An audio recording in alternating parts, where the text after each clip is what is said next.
تو ایک ایسے بندے کے مقابلے میں نواب محمد خان شاوانی صاحب کو ٹکٹ نہیں ملا، وہ ان کا جو ہے وہ غصہ جائز تھا اپنی جگہ، انہوں نے ری ایکشن میں پارٹی چھوڑ دی۔ لیکن یہ جو عمر گرگیش صاحب ہیں، یہ یونس ملا زئی صاحب، عمران بنگل زئی صاحب، یہ پارٹی چھوڑ کے چلے گئے ہیں، تو اس سے تھوڑا سا انڈیکیشن کہیں اور طرف جاتے ہیں نا، کہ انہوں نے کیوں پارٹی چھوڑ دی، کہ یہ لوگ پرانے، کم سے کم عمر گرگیش اور یونس ملا زئی صاحب بہت پرانے پیپل پارٹی کے لوگ ہیں، بہت پرانے۔ ٹکٹ نہ ملی اور ٹھیک ہے، نہ ملی تو صحیح ہے، لیکن اگر کوئی ان کی حکومت بننے جا رہی ہوتی پیپل پارٹی کی، تو یہ لوگ سینٹ میں بھی ایڈجسٹ ہو سکتے تھے، ان کو کسی حکومت میں بھی اکوموڈیٹ کیا جا سکتا تھا، مرکز میں بھی اکوموڈیٹ کیا جا سکتا تھا، کیونکہ سینئر لوگ ہیں، ظاہر ہے۔ تو انہوں نے اس کے باوجود ظاہر ہے کہ ان کو یہ ایک حساب سے جو ہے ان کو ایک یوں سمجھیں کہ ایک لالچ دی بھی گئی ہے کہ جی آپ کو ہم آگے جا کے اکوموڈیٹ کریں گے، آپ جو ہے ٹکٹ آپ کو نہیں ملی ہے تو اس کے بدلے میں۔ اور ظاہر ہے کہ کسی بھی جگہ اگر پارٹی کے 2 3 4 لوگ ہوں گے کینڈیڈیٹ، تو ان میں سے ایک کو ٹکٹ ملنا ہے۔ اگر ہر ایک نے کہنا ہے کہ جی مجھے ٹکٹ ملی تو صحیح، اگر نہیں ملی میں پارٹی چھوڑ کے جاؤں گا، یہ تھوڑا سا ظاہر ہے کہ پارٹی کے اندر پھر یہ کہ پھر وہ سو کال جو نظریہ ہوتا ہے نا جی اے بھٹو یا نواز شریف صاحب کا یا کسی اور کا، تو پھر وہ دراصل ہوتی نہیں ہے۔ اور میں باقیوں کی نہیں بات کروں جو ابھی شامل ہوئے ہیں، یہ وہ لوگ ہیں جو پرانے ہیں نا، انہوں نے سخت وقت میں بھی پیپل پارٹی کے ساتھ رہے ہیں۔ 2018 2013 پیپل پارٹی بلوچستان میں تھی ہی نہیں، تو اس کے باوجود وہ رہے، ان کو اس ٹائم بھی ٹکٹ کا کوئی ایشو نہیں تھا، ٹکٹ اگر ملا بھی تو وہ جیت نہیں سکے، اس دفعہ بھی اگر ان کو ٹکٹ ملتی بھی شاید وہ نہ جیت جاتے، لیکن میرے خیال میں ٹکٹ بہانہ ہے، یہ ان کو جانا تھا اور کسی وجہ سے جانا تھا تو چلے گئے۔ لیکن اس سے وہ جو پیپل پارٹی کا بلوچستان میں ایک امپریشن کریٹ کی جا رہی تھی کہ شاید پیپل پارٹی کی حکومت ہوگی، تو وہ تھوڑا سا وہ جو اس امپریشن کو جو ہے وہ ڈیمیج ہوا ہے، وہ امپریشن، یہ صورتحال ہے۔ پھر دیکھیں نا دوسری طرف جو ہے یعقوب ایزنجو صاحب، وہ نون لیگ نے ان کو ٹکٹ دی، انہوں نے ریفیوز کیا، پھر پیپل پارٹی نے ان کو ٹکٹ دے دی۔ کل تک تو اس پہ رپورٹیں بنی کہ جی وہ پیپل پارٹی کے ٹکٹ پہ الیکشن لڑ رہے ہیں، لیکن آج جو میں ابھی آپ سے بات کر رہا ہوں، انہوں نے بھی پیپل پارٹی کا، جو میری اطلاعات ہیں اب تک اگر صحیح ہے، کیونکہ مجھے ابھی جو میں آپ سے بات کر رہا ہوں ابھی مجھے خبر ملی ہے کہ انہوں نے جو ہے پیپل پارٹی کے بجائے بطور آزاد حیثیت الیکشن لڑنے کا فیصلہ کیا ہے۔ تو پھر بہت سارے انڈیکیشن تو خلاف جا رہے ہیں نا پیپل پارٹی کے، سمجھ گئے؟ تو یہ ذرا ابھی کیا ہو سکتا ہے کل کلام پہ نون لیگ کے بارے میں بھی یہی کچھ سامنے آ رہا ہو، کیونکہ اختلافات تو بہرحال نون لیگ کے اندر بھی موجود ہیں، لیکن وہ ابھی تک کھل کے سامنے نہیں آ رہی ہیں، دبی الفاظوں میں نون لیگ کے حوالے سے ہے اختلافات، لیکن دیکھیں نون لیگ سے لوگ نہیں چھوڑ کے جا رہے، شاید ان کو کہیں سے کوئی انڈیکیشن نہیں ہے کہ نون لیگ چھوڑ کے چلے جاؤ، ان کو کہا گیا ہوگا کہ یہ نون لیگ میں رہیں، ٹکٹ ملا نہیں ملا کوئی مسئلہ نہیں ہے، آگے جا کے فائدہ اٹھا سکتے ہو۔ تو اب تک جو مجھے سمجھ آتی ہے وہ معاملہ یہی ہے۔ ابھی دیکھتے ہیں کہ آگے کی صورتحال کیا ہوگی، لیکن ایک آگے تھوڑا سا اور آپ چلے جائیں نا، تو ایک اور قرارداد سینٹ میں جمع کر دی گئی ہے الیکشن نہ ہونے کی، وہ بھی آزاد رکن نے کسی نے جمع کی، اس سے پہلے بھی کسی آزاد رکن نے جمع کی تھی، 13 اراکین نے سینٹ وہاں موجود تھے، نہ انہیں ان پہ دستخط کر دیے۔ ابھی ایک اور آزاد رکن سینٹ نے، ہدایت اللہ ان کا نام ہے، انہوں نے سینٹ میں کاغذات نام وہ ایک قرارداد جمع کر دی، ابھی اس پہ ڈیبیٹ ہونا ہے۔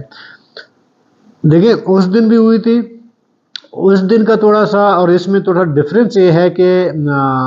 اس دن جو قرارداد جمع ہوئی تھی، وہ جو سینئر جرنلسٹ ہیں ان کے بقول